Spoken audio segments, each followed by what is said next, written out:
plaît. Salvador Dali. Salvador Dali a 76 ans. Il a été très malade et il en garde des marques. Mais il peint toujours et aime encore les journalistes. Le grand maître catalan a fait sa réapparition en public dans le style qui est le sien, surréaliste.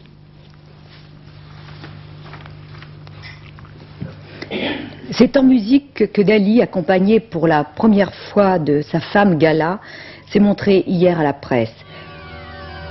Pâle, réchauffé par une veste d'Oslo, Dali a tenu à dénoncer la sottise immonde des fables qui accusaient Gala et son homme d'affaires Enrique Sabater de l'avoir séquestré et ruiné. Le maître semblait très fatigué. Sa main droite tremblait beaucoup. Du pointillisme, a-t-il expliqué avec humour, mais je le maîtrise quand je le décide, ce n'est que nerveux. Je suis réconcilié avec la vie. Ma résurrection date d'il y a 1 mois déjà. Mais aujourd'hui, j'ai tenu à le rendre public, pour mettre fin à toutes ces rumeurs. Si je suis sorti de la mort, c'est grâce à ma chère Gala, et c'est grâce à Enrique Sabater, qui est avant tout mon ami. Mais, vieilli, Dali reste toujours Dali, et il a gardé le secret des déclarations surréalistes et mystificatrices. Parce que ça, c'est l'épée que j'ai reçue comme académicien en France. Alors même si crève dans un quart d'heure, ma vie déjà est arrangée pour la question de l'immortalité. L'intérêt que je vous ai promis à la fin de cette conférence de presse, c'est que tous, nous, sommes tributaires de la gare de Perpignan.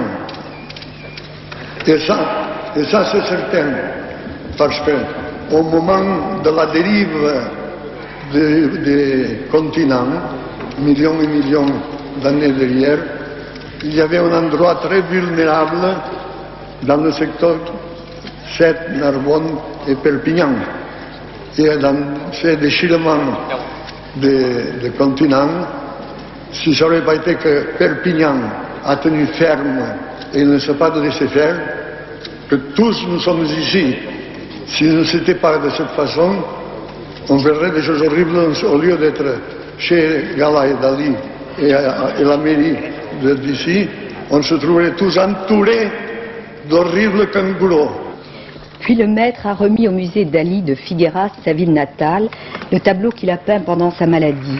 Un tableau intitulé Le Cheval Gai, qui représente un cadavre en pleine putréfaction, symbole pour le maître du désir de santé.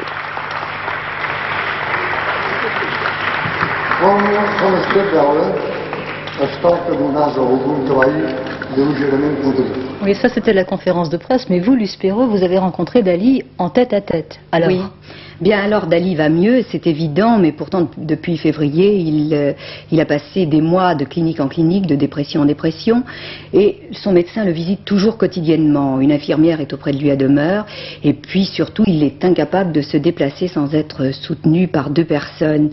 Il ne parvient pas du tout à se débarrasser de ce qu'il appelle d'un joli mot, sa fatigue superbe. Il m'a dit, j'avoue que pour la première fois, j'ai vraiment cru que j'allais mourir. Et mes rapports avec la mort étaient des rapports très très éprouvants. C'était fait de terreur et de fascination. Et je crois que...